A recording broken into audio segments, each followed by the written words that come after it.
लक्षण है।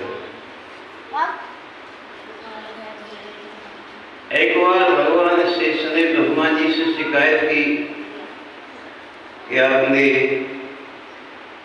हमारी जाति के साथ बहुत बड़ा अन्याय किया है। ब्रह्मा जी ने कहा कि आपकी जाति के साथ मैंने क्या अन्याय किया? शेष ने कहा कि 1000 मुख दिए, 2000 दिव्याएं दी और कान एक भी नहीं दिया। सर्प के कोई कान नहीं होता है। ब्रह्मा जी मुस्कुराए, बोले मैंने कोई अन्याय नहीं किया। न्याय किया? शेष ने कहा कि इतने बड़े अन्याय को आप न्याय कहते हैं? बोले हाँ, क्यों? बोले मैंने आपको 1000 मुख दिए, 2000 दिव्याएं दी, कान एक भी नहीं दिया। उसका कारण है क्या? बोले पृथ्वी का भार आपके सर के ऊपर है। वो तो रघुनाथ का चरित्र इतना पवित्र है कि संसार का कोई जीवधारी भगवान राम की कथा श्रवण करने के बाद गर्दन हिलाए बिना रह नहीं सकता।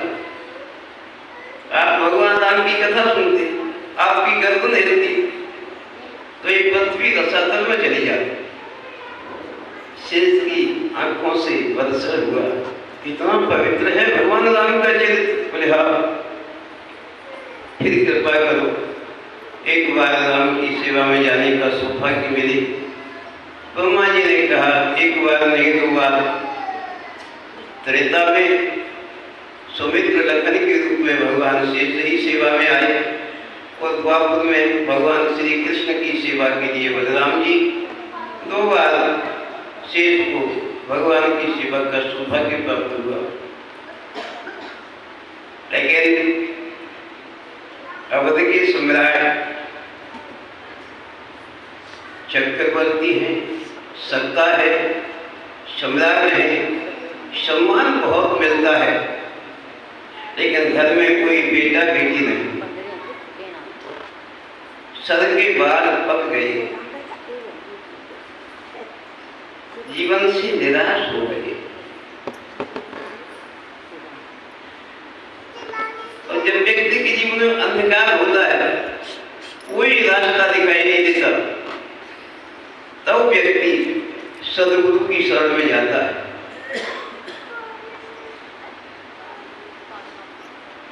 निराश होकर के आज वशिष्ठ की कुटी में गए,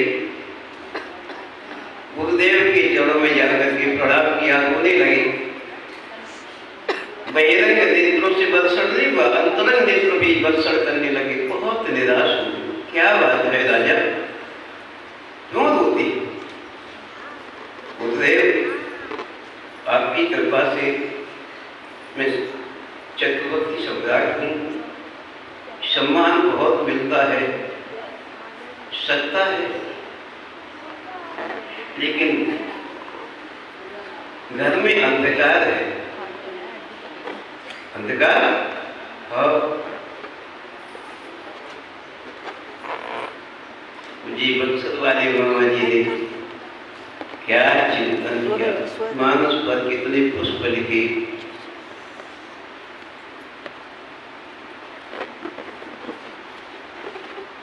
चक्रवर्ती ने कहा गुरुदेव, गुरुवर समर्थ भान वंश के घनेरे भू कीने प्रकार अपनी कृपायोग दान से अघटित घटाए टेक टेक टेक विधिहु से बिगड़ी बनाए जो असंभव रहे आन से।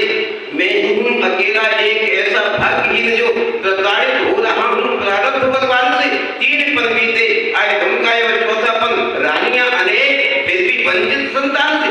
700 रानी है, 3 पटरानी, लेकिन गुरुदेव न बेटी है न बेटा है। फिर गुरुदेव के चरण पकड़ करके बैठ गए। जाने कौन दोष ऐसा बना पूर्व जन्म माही, देख नहीं पाया हमको उत्तराधिकारी का, चुका नहीं पाया पूज्य पितृगण का, रहा वृक्ष फलहीन भाग वंश फलवारी का। नारायण नाथ चारों ओर अंधकार है, रिक्त पदभागी रंगनाथ के पुजारी का। मैं बेटा मांगने के लिए नहीं आया हूँ आपके पास, फिर बेटा मुझे नहीं चाहिए, तो क्या चाहते हो? चक्रवर्ती ने कहा कि मेरे बाद में ठाकुर रंगनाथ की पूजा कौन करेगा? मैं पुजारी मांगने के लिए आया हूँ, बेटा नहीं। ये पद रिक्त हो जाएगा, क्योंकि सूरपुर के कुल देवता ठाकुर रंगनाथ हैं। ये पद रिक्त हो जाएगा, रिक्त पद भावी रंगनाथ के पुजारी का। लेकिन अब वो विश्वास श्री चरण की कृपा से हुए पूर्ण मनोरथ, इस कृपा की भिखारी का कृपा की भीख मांगने के लिए आया हूँ। सुख जो जगत के पाए सभी सुलभ है नाम, आपकी कृपा से है अनुग्रह भगवान का।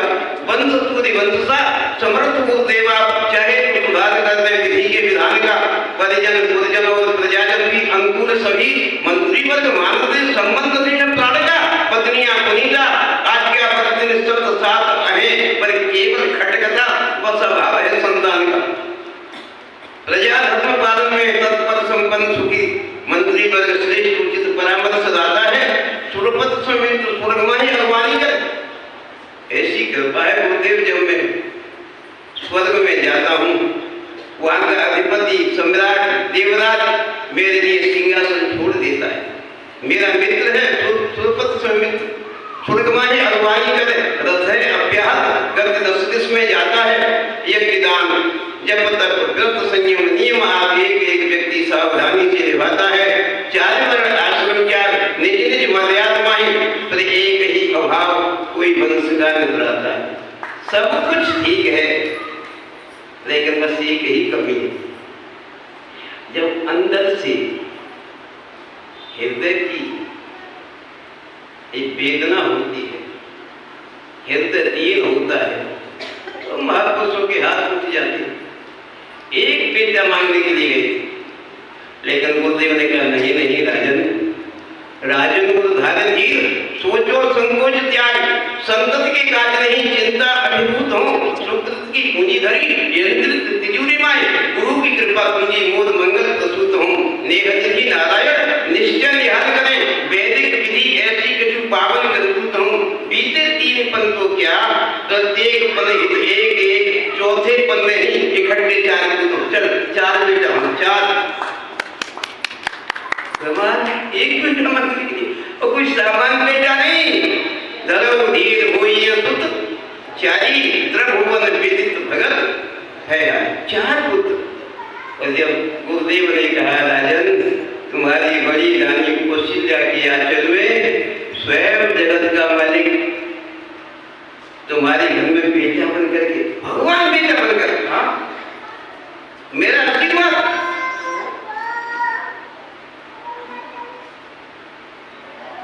क्या खाली झोली गुरुदेव ने भरती, कैसी कृपा की।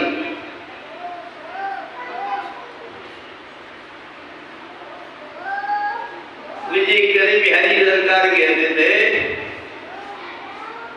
कि कर्म के जाल में बंधे हुए जीव सब लक्ष्य 84 की भुगत रहे जेल हैं।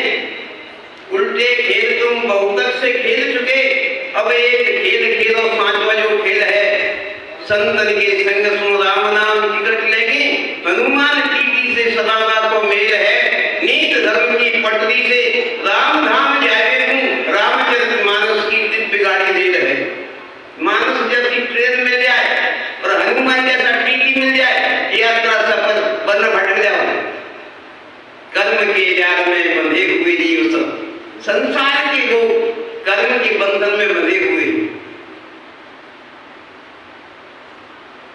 लेकिन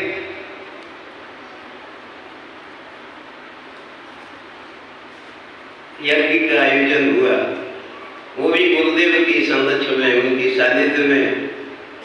यथा से आप परिचित हैं, अग्निदेव स्वयं तो दिव्य प्रसाद लेकर के प्रकट हुए, रानियों में वितरित हुआ। वो तो सारी कथा है, लेकिन तीनों रानियों का तेज जो बढ़ने लगा, ऐसा लगा कि हमारे घर में कोई बालक है। तब चक्रवर्ती महारानी कौशल्या की कक्ष में आए, देवी कोई पीड़ा तो नहीं? नहीं नहीं महाराज, सब आपकी कृपा है। आपकी कोई इच्छा? हाँ क्या महाराज, मैं आपसे 2 वरदान चाहती हूँ। 2 की बहुत चर्चा है, एक तो बात में मांगा। कुशीला ने पहले ही मांग लिया, क्या महाराज मुझे वचन दो। महाराज ने कहा मैं वचन दे रहा हूं। राजा रानी कुशीला ने कहा, महाराज जब तक आपको ये समाचार न मिले कि महारानी कुशीला के भवन में किसी बेटी का जन्म हो गया, तब तक आप मेरे कक्ष में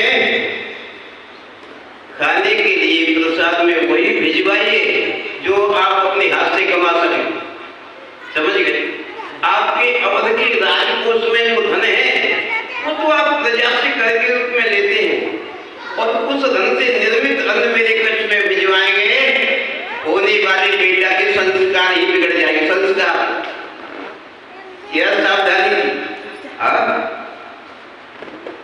महाराज ने कहा मैं वचन दे, राम कथा है, मैं वचन देता हूं जो मैं कमाऊंगा वही भिजवाऊंगा। दूसरा वचन, दूसरा वरदान, महाराज झोली फैला करके, आंचल फैला करके कुशीला ने कहा, जब तक आपको ये समाचार न मिले कि कुशीला के भवन में किसी बालक का जन्म हो गया, तब तक आप मेरे कक्ष में प्रवेश मत करना। कमाल है, मैं आपका पति हूं, पति पत्नी के कक्ष में किसी भी काल में जा सकता। महारानी आप कहना क्या चाहती हैं? कुशीला ने कहा, महाराज मैं चाहती हूं कि जब तक मेरे बेटा का जन्म न हो तब तक मैं भगवान के चिंतन में डूबी रहूं, अखंड चिंतन करूं, और मेरे चिंतन का प्रभाव गर्भस्थ शिशु पर होगा। होने वाले बेटा के संस्कार इतने महान होंगे, दुनिया के लोग उसकी पूजा करेंगे। और आप महान मेरे कक्ष में प्रवेश करेंगे तो मेरा चित्त जगतपति के चिंतन से हट करके लौकिक पति के चिंतन में ठहर जाएगा। होने वाले बेटा के संस्कार ही बिगड़ जाएंगे। चक्रवर्ती के नेत्रों से वर्षण। महारानी सिर सहलाया, मैं वचन देता हूं जब तक मुझे समाचार नहीं मिलेगा कि कुशीला के भवन में किसी बालक का जन्म हो गया, तब तक मैं तुम्हारे कक्ष में प्रवेश नहीं करूं। मानस प्रमाण है, दशरथ पुत्र जन्म सुन।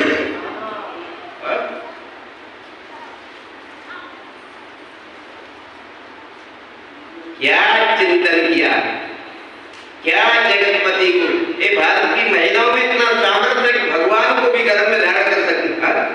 ये दुनिया के इतिहास में कोई ऐसी घटना नहीं मिली। भारत की महिलाओं में सामर्थ्य थी, सामर्थ्य तेज बड़ा। महारानी को अनुभूति हुई, होने वाले बेटा में मैंने ऐसे संस्कार डाले हैं, दुनिया के लोग इसकी पूजा करेंगे। आदर्श है राम का आदर्श, मर्यादा कितनी ऊंचाई पर, और कैसे बेटा को जन्म दिया, छोड़ दी सब उपाय से, निष्काम बनने के लिए 3 पहरों तक दिन तपा, शाम बनने के लिए घर नगर परिवार ममता प्रेम अपनापन दुलार, राम ने खोया बहुत कुछ राम बनने के लिए, सब कुछ पत्नी छोड़ दी, सत्ता का त्याग कर दिया, सम्राट का पद छोड़ दिया। लेकिन भगवान का ऐसा आदर्श था, ऐसी मर्यादा थी। पहले समय में तो महापुरुष बहुत चिंतन करते थे, भगवान राम की और भगवान श्री कृष्ण की बाल लीला एक जैसी। भगवान ने बाल लीला वही की, भगवान राम कृष्ण की बाल लीला में कोई अंतर नहीं। ऐश्वर्य की लीला में अंतर है, माधुर्य की लीला में अंतर है, बाल लीला में नहीं। कब हूँ सच मांगे आदि करें, कब हूँ प्रतिबिंब निहारी करें, कब हूँ कर ताल बजाए के नाचित माम सबे मन बोध भरे, कब हूँ दिशियाए कहीं हटिके पुनि नीत सोई जी लागे नहीं, अवधेश के बालक चार सुना तुलसी मन मंदिर में विहरे। जब ठाकुर जी का प्रकट हुआ कथा तो व्यासपीठ से आपको सुनी है, रसमय कथा, लेकिन जब प्रकट हुआ कैसी लीला की।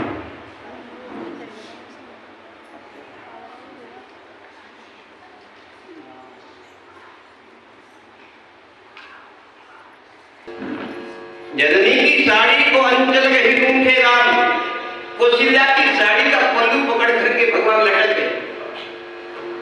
कौशल्या ने कहा क्या बात? उस चंद्र को देख करके कहा मैया ये खिलौना मुझे दे, खिलौना। पागल है क्या? खिलौना नहीं है बेटा, फिर चंद्रमा है। जननी की साड़ी को अंचल गही ढूंढे राम, मैया मोहे चंद्रदेव बचन प्यारे हैं। कौशल्या ने कहा चल भूतल पे चंद्र को उतारने का खेल डाल, अनहोनी बात नहीं बस के हमारे है, ये कोई खिलौना नहीं, चंद्र को मैं भूतल पर नहीं ला सकती। भगवान ने कहा पर सोचत राजेश राम, जननी तुम्हारे लिए सर्वशक्तिमान सुख होए के पधारे हैं, भूतल पे चंद्र को उतारने को कठिन कहा, आपने तो रामचंद्र भूमि पर उतारी। ये तो सामान्य है, आपकी ये शक्ति है कि भगवान को अपने बेटा बना लिया। जननी की साड़ी को अंचल गही ढूंढे राम, मैया मोहे चंद्रदेव बचन प्यारे हैं। कौशल्या ने कहा भूतल पे चंद्र को उतारने का खेल डाल, अनहोनी बात नहीं बस के हमारे हैं, पर सोचत राजेश राम, जननी तुम्हारे लिए सर्वशक्तिमान सुख होए के पधारे हैं, भूतल पे चंद्र को उतारने को कठिन कहा, आपने तो रामचंद्र भूमि पर उतारे। भगवान को अपने बेटा बना लिया। क्या क्या माधुर्य की लीला थी भगवान की, कैसी रस्में लीला थी। और उन लीलाओं को देख करके बड़े बड़े महापुरुष, समाधिस्थ महापुरुष भजन छोड़ करके, साधन छोड़ करके कौशल्या के दरवाजे पर भीख मांगने के लिए खड़े हो जाते। भिक्षा की थी, इच्छा नहीं थी, कुछ लेना नहीं था, भिक्षा के बहाने राम का दर्शन हो जाए। और कौशल्या भी देख करके कहती थी लगता नहीं कि आप नहीं सामान्य है, ये तो बहाना है आपका। नहीं नहीं भैया कुछ मांगने के लिए आए हैं, तो भवन में आओ, प्रसाद पा करके जाना। और राम को देख करके महापुरुष संत रो करके कहते थे कि हमारी साधना का फल तो ये था कि हम राजरानी कौशल्या के भवन में खम्मा बन जाते, कोई पत्थर का टुकड़ा बन जाते। क्यों? बोले कम से कम भगवान राम हमारा स्पर्श तो कर, प्रभु का स्पर्श मिलता। ये उस समय की कथा थी, आंखों से बरसर होता। क्या सौंदर्य है। इसलिए भगवान राम की मर्यादा, उनका आदर्श, बागवन के तिलक पूज्य डोंगरी जी महाराज एक ही सूत्र में भगवान राम के चरित्र का पूरा वर्णन करते। पूज्य डोंगरी जी महाराज कहते थे कि भगवान राम का जो उच्चरित है वही आचरित है। भगवान राम जो बोलते हैं वो उनकी आचरण में है, अथवा जो आचरण में है वही बोलते हैं। इसलिए उनका आदर्श से मर्यादा है, लेकिन अब तो ये संभव नहीं।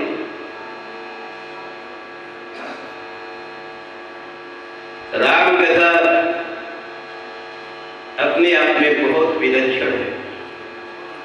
इसलिए कुछ गोस्वामी तुलसीदास जी महाराज जो कहते थे इससे कोई सरल साधन नहीं, कलिकाल में किसी भी काल में आप भगवान को पुकारो।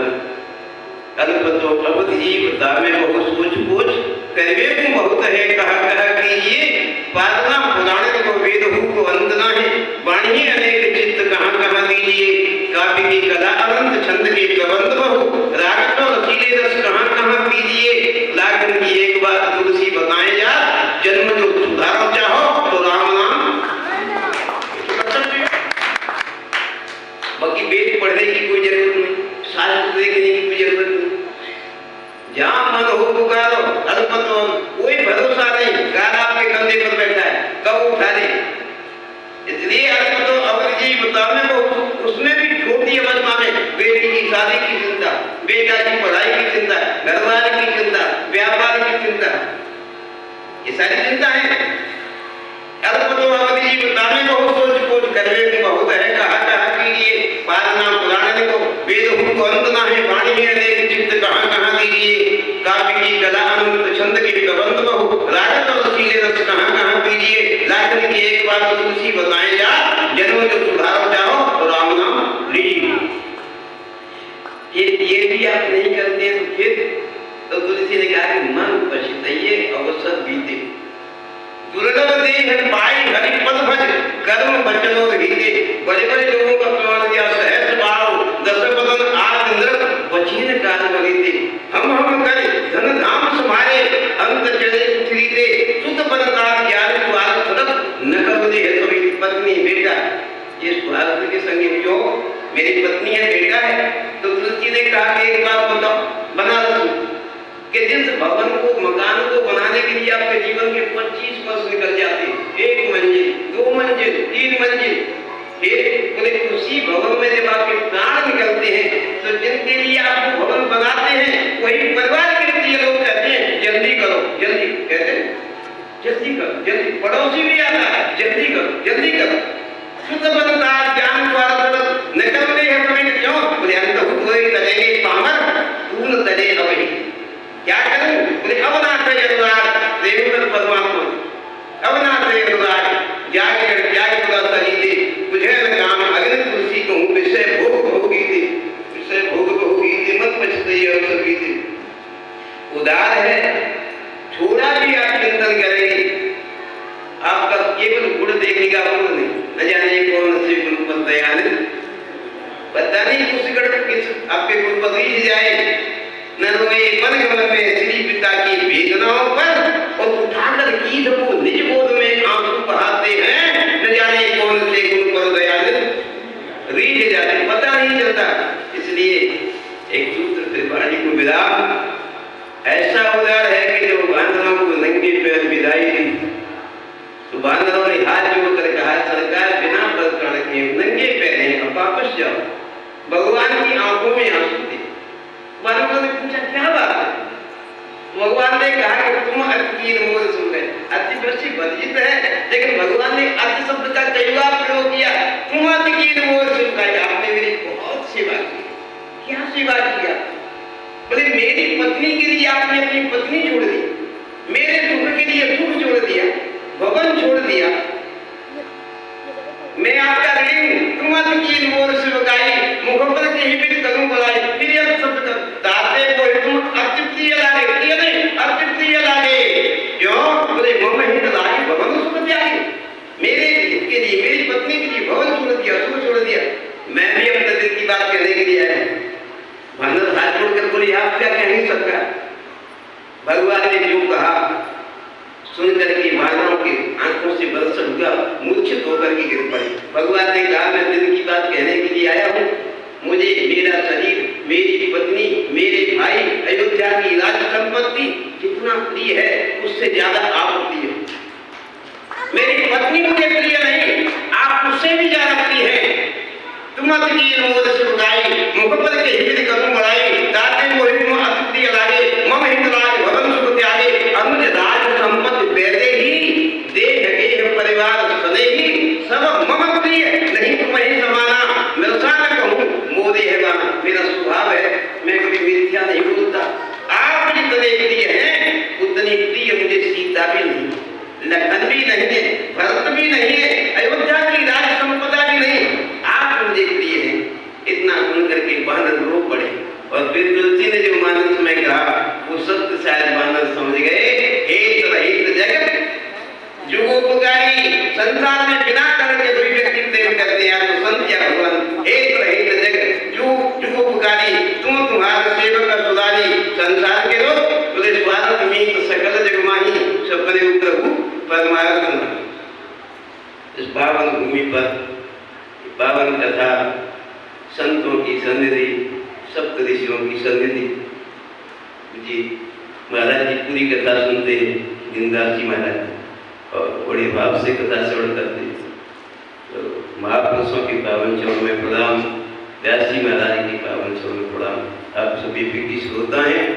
इसलिए देश देशांतर के अनेक व्यक्ति आते यहाँ जिनके हृदय में उठती प्रेम ज्वाला है, गोपी गुरु गौरव से राजनी कुंजन में पाकर प्रवेश होता चित्त मत वाला है। प्रेम की परीक्षा होती, प्रेम का ही प्रश्न पत्र और प्रेम का ही प्रमाण पत्र मिलता निराला है।